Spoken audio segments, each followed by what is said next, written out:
భద్రాద్రి కొత్తగూడెం జిల్లా మనుగురులో వ్యక్తి మద్యం మత్తులో హల్చల్ సృష్టించాడు. సమ్మక్క సారక్క గుడి వద్ద పోలీసులు వాహన తనిఖీలు చేస్తుంటే సోలెం నాగేశ్వరరావు పట్టుబడ్డాడు. పరీక్ష చేయగా మోతాదుకు మించి తాగినట్టు రావడంతో కేసు నమోదు చేసి ఇంటికి పంపించారు పోలీసులు. ఇంటికి వెళ్లిన నాగేశ్వరరావు వేటకత్తితో పోలీసుల వద్దకు వచ్చి హల్చల్ చేస్తాడు. నాకే డ్రంక్ అండ్ డ్రైవ్ చేస్తావా అంటూ ఆగ్రహంతో పోలీసులపై దాడికి యత్నించాడు. వెంటనే పోలీసులు అప్రమత్తమై అతడిని అదుపులోకి తీసుకున్నారు. ఎస్ఐ ఫిర్యాదుతో నాగేశ్వరరావుపై కేసు నమోదు చేసి రిమాండ్కు తరలించారు పోలీసులు.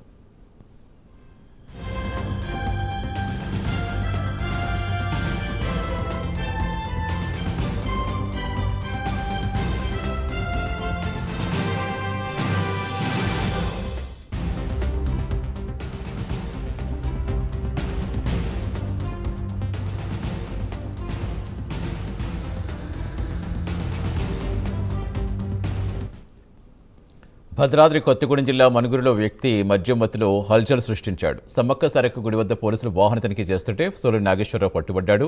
పరీక్ష చేయగా మోతాదుకు మించి తాగినట్టుగా రావడంతో కేసు నమోదు చేసి ఇంటికి పంపించారు పోలీసులు. ఇంటికి వెళ్లిన నాగేశ్వరరావు వేటకత్తితో పోలీసుల వద్దకు వచ్చి హల్చల్ చేశాడు. నాకే డ్రంక్ అండ్ డ్రైవ్ చేస్తావంటూ ఆగ్రహంతో పోలీసులపై దాడికి యత్నించాడు. వెంటనే అప్రమత్తమైన పోలీసులు అతన్ని అదుపులోకి తీసుకున్నారు. ఎస్ఐ ఫిర్యాదుతో నాగేశ్వరరావుపై కేసు నమోదు చేసి రిమాండ్కు తరలించారు పోలీసులు.